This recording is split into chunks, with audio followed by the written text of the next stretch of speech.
nak beli item besar ataupun item kecil dengan simpanan sekitar RM125,000 dalam akaun bank tuan-puan.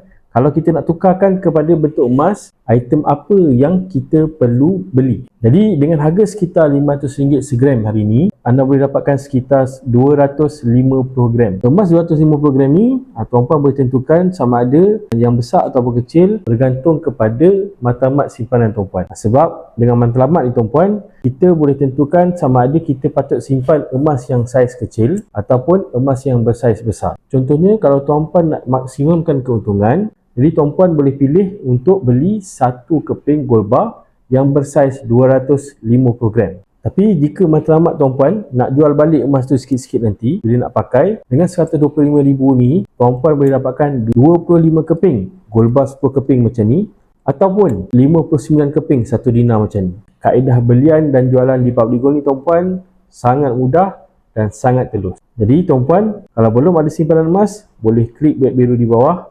ataupun DM saya untuk saya bantu tuan-puan buka akaun emas supaya tuan-puan boleh mulakan tabungan simpanan emas tuan-puan hari ini.